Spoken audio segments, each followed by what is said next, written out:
उस वक्त की बात है जब भगवान बुद्ध इस धरती पर अवतरित थे।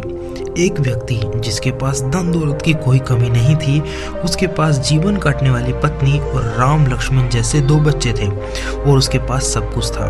फिर एक दिन उस व्यक्ति के मन में भगवान को पाने की लालसा जागी, तो उसने सोचा कि मैंने बहुत सारा धन कमा लिया है, अब मुझे धन की कमी नहीं आएगी, पर मेरे पास ईश्वर नहीं है, मुझे ईश्वर के दर्शन करने हैं। उस व्यक्ति ने ईश्वर को खोजने की ठान ली।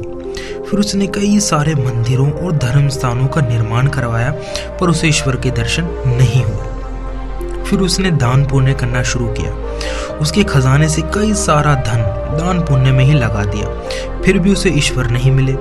फिर उस व्यक्ति ने सोचा कि अब मैं बड़े बड़े धर्मों स्थलों पर जाऊंगा और तीर्थ यात्राएं करूंगा। उस व्यक्ति ने कई तीर्थ स्थानों के दर्शन किए। ऐसे ही 20 साल गुजर गए, लेकिन उस व्यक्ति को ईश्वर नहीं मिले। भगवान को पाने की कोशिश करते वो इंसान थक गया था और आखिरकार वो एक दिन महात्मा गौतम बुद्ध से मिला और कहने लगा, महात्मा, मैं 20 सालों से ईश्वर को खोज रहा हूँ, पर मुझे ईश्वर नहीं मिले। क्या आप मुझे ईश्वर को पाने का मार्ग दिखा सकते हैं? उस व्यक्ति की बातें सुनकर महात्मा बुद्ध पूछने लगे कि बालक, ईश्वर खोजना कोई बड़ी बात नहीं है, वह तो बड़ी आसानी से मिल जाते हैं। अच्छा, ये बताओ कि ईश्वर को खोजने के लिए तुमने क्या किया और कहाँ कहाँ खोजा? वह व्यक्ति बुद्ध की पूरी बात बताता है कि मैंने कई सारे मंदिरों और धर्म स्थानों का निर्माण किया है, दान पुण्य भी किया है और कई सारे तीर्थ स्थानों के दर्शन भी किए हैं, फिर भी मुझे ईश्वर नहीं मिले। महात्मा बुद्ध उसकी बातें सुनकर हंस पड़े और कहा, ठीक है, तुम्हें ईश्वर के दर्शन करने हैं ना, तुम शाम के वक्त मेरे पास आ जाना, तुम्हें ईश्वर मिल जाएंगे। वो सज्जन पुरुष खुश होकर चला गया। मुझे आज दर्शन होंगे ईश्वर के, ऐसा कहते हुए। फिर कुछ देर बाद संध्या होने को आई, पर महात्मा बुद्ध संध्या होने से पहले कुछ ढूंढने लगे। शिष्य ने आकर पूछा कि गुरुजी, आप क्या ढूंढ रहे हैं? महात्मा बुद्ध ने बताया कि मेरे पास एक कीमती मोती था, परंतु वो कीमती मोती खो गया, मैं उसे ही ढूंढ रहा हूँ। महात्मा बुद्ध की बात सुनकर शिष्य भी उस मोती को ढूंढने में लग गया। सभी मोती को ढूंढ ही रहे थे कि इतने में एक व्यक्ति वहां पहुंचा। उसने देखा कि कुटिया के बाहर महात्मा बुद्ध और उनके शिष्य कुछ ढूंढ रहे हैं। उस व्यक्ति ने बुद्ध के पास जाकर पूछा कि गुरुजी, आप सब क्या ढूंढ रहे हैं? आपने मुझे यहाँ भगवान के दर्शन कराने के लिए बुलाया था। महात्मा बुद्ध ने बताया कि मेरा एक कीमती मोती खो गया है, मैं उसे ढूंढकर तुम्हें भगवान के दर्शन करा दूंगा। यह सुनकर वो व्यक्ति भी खोए हुए मोती को पूरी लगन से ढूंढने लगा। ढूंढते ढूंढते रात होने पर आई, लेकिन मोती नहीं मिला।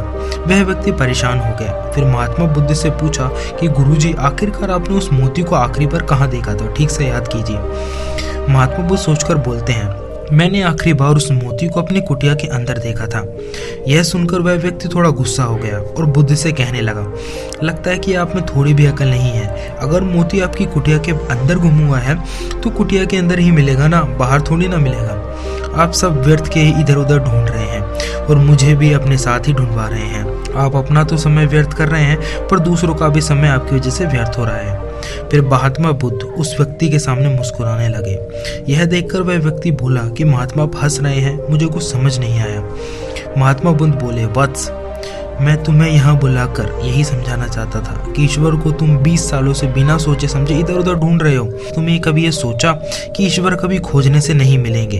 वो हमारे तन मन पवित्र होना चाहिए, तभी उनके दर्शन हो पाते हैं। मैं कुछ समझा नहीं, व्यक्ति ने कहा। अगर तुम ईश्वर के सच्चे दर्शन करना चाहते हो तो इधर उधर भटकना छोड़कर अपने अंतरात्मा में ध्यान लगाओ, ईश्वर तुम्हें वहीं मिलेंगे।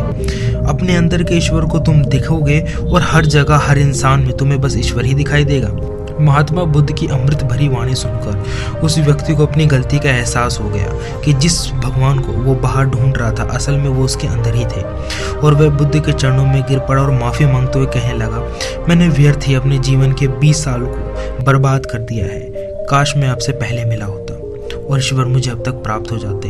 दोस्तों, वास्तव ईश्वर आपके अंदर ही है।